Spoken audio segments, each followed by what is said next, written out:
ดูหลานมากขอบุญขอคุณเนาะปีใหม่แบบไทยๆอันนี้นะอันนั้นดูหลานมาอันนั้นปีใหม่เออเอาพดแล้วไหมจับเร็วมากแล้วแม่ยุบเดี๋ยวพ่อแห้งนะหลานมากขอบุญขอคุณปีใหม่แบบไทยๆก็ใหญ่ทั้งสามตายายคือดีมีแห้งเป็นลูกโพลูกใสให้ลูกหลานอยู่ในเยาวในเฮยในเฮยปีทั้งเสริมพลังเพื่อมันจมห้ามหลานในจมแล้วจะหลานใส่เดือนลูกหลานไ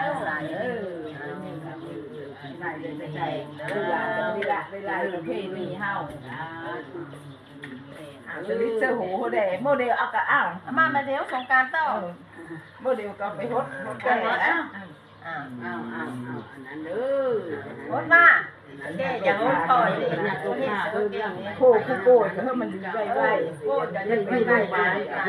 เฮ้ยมันได้มาเฮ้ยมาจ้าจะเฮ้ยมันเอาเกาะเฮาหอยเฮ้ยมันอันนั้นแหละอันนั้นสิฮดแล้วแม่ฮดอย่าพ่อเด้อเฮ้ยแก่ที่เพิ่งพาใส่ถุงโตไปนั่นเฮ้ยหลานน้อยกันนั้นฮดมือแก่สิ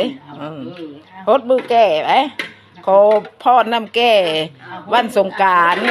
ปีใหม่แบบไทยๆหลานน้อยก็ไม่ได้ละได้ไล่ฮดทั้งแก่ย่าผู้ชายแก่ย่าผู้หญิงแล้วก็แก่ล่าหลานน้อยได้จกก้นจกกอดก็แต่น้อยจนใหญ่เล้งมาผ้าใหญ่ก็เพื่อเป็นกรรมเป็นเวรเด้อเพื่อเป็นหนังเซ่หนังสือต่อไปได้เพื่อได้เบิ่งแก่เบิ่งหลานเบิ่งแก่อยู่นี่นะทุ